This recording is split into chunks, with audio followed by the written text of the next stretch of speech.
แล้วพี่น้องเด้อไกลละคือสิฮอดละไปทางนั้นเลยไปเบิ่งเนาะ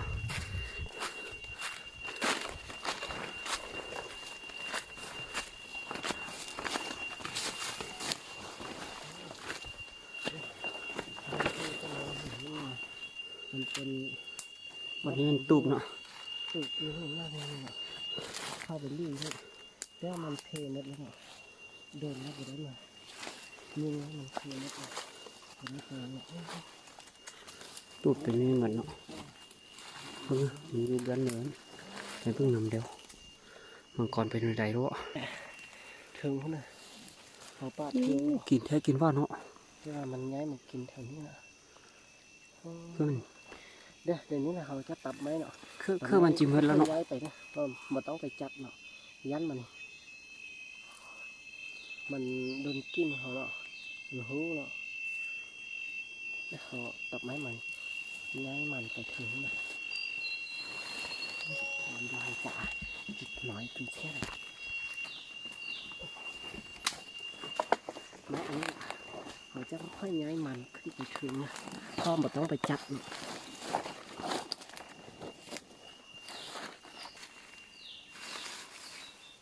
เอาย้ายไปย้ายอย่างนี้นะค่อยย้ายไปเนาะเพราะว่าเขาบนย้ายนี่มันบดทึกบอนเขาเห็นเนาะเขาต้องย้ายมันไปเพื่อเขายูทูบมันเขาเห็นด้วย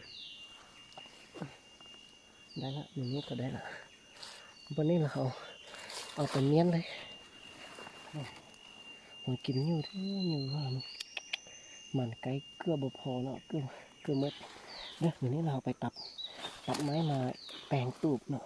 เนี่ยตอนนั้นเดี๋ยวนี้ตัดโดยไม้เนี่ย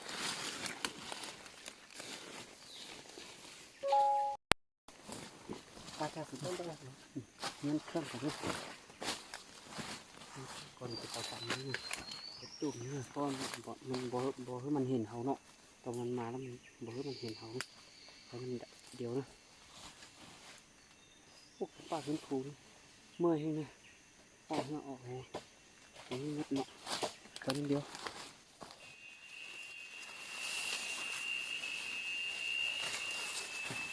เนาะกำลังใจตูบเนาะตัดหล่าๆนี่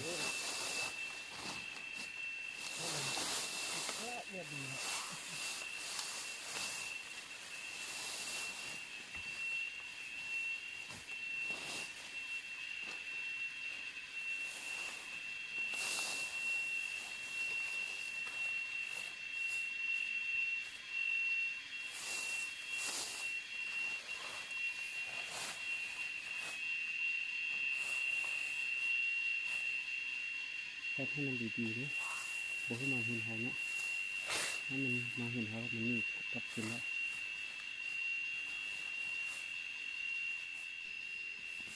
ตอนนี้เอาเฝ้าเลยได้พี่น้องดูเฝ้านั่นเดียวได้จังนั้นมันมาโบกมานะโบเนาะ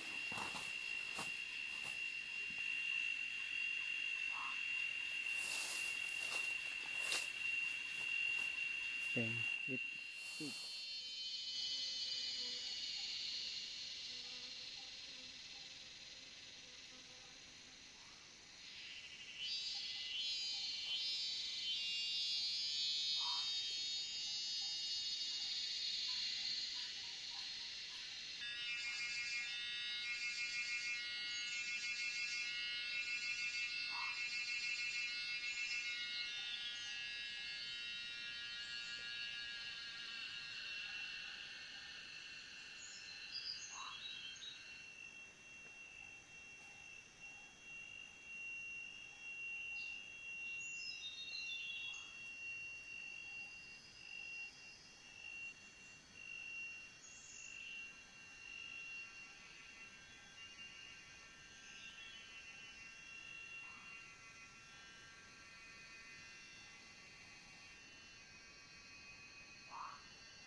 ตอนนี้ข้ามแล้วเนาะพี่น้องเนาะ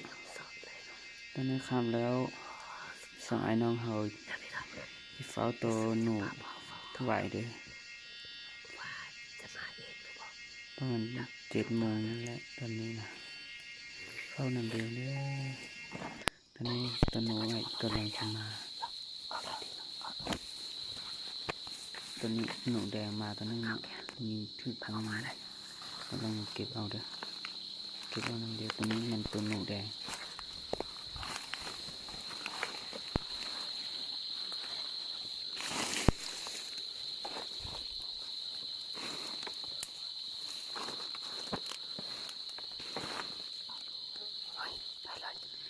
ติดเรือแล้วเนาะติดเรือได้เราต้องเอาเรือนี้ย้ายออกนะมันมาแล้วมันจึงบนนี้เนาะพอเราเอามันออกนี่มันมาแล้วมันหนีกับปืนแล้วไม่ได้ยิงเลยร้อนช้า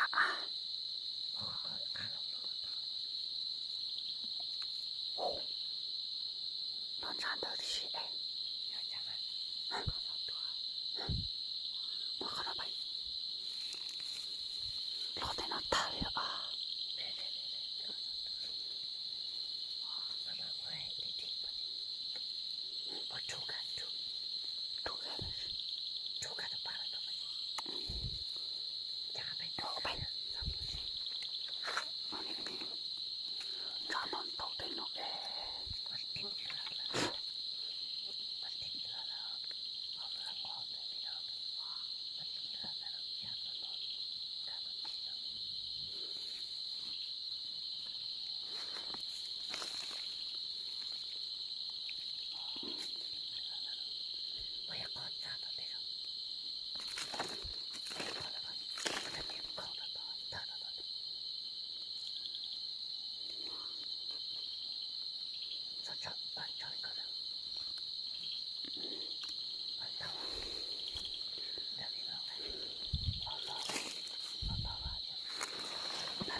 คืนนี้เราบ่ได้แล้วเด้อได้แต่สารตัวนี้เนาะหนูไว้ผมมาแล้ว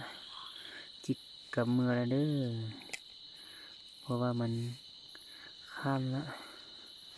สวยเนี่ยหนูไว้ผมมาแล้วเนี่ยนอนแล้วพักผ่อนก่อนเด้อมื้ออื่นจึงกลับมาเฝ้าอยู่นี่เด้อเอามังกรไปไว้คือเข้าไงเนี่ยตอนนี้เกี่ยงมือแล้วมือนำเดียวเด้อมืออื่นจึงกลับมาเด้อพบกันเมื่อเด้อทุกคนสบายดีเนาะ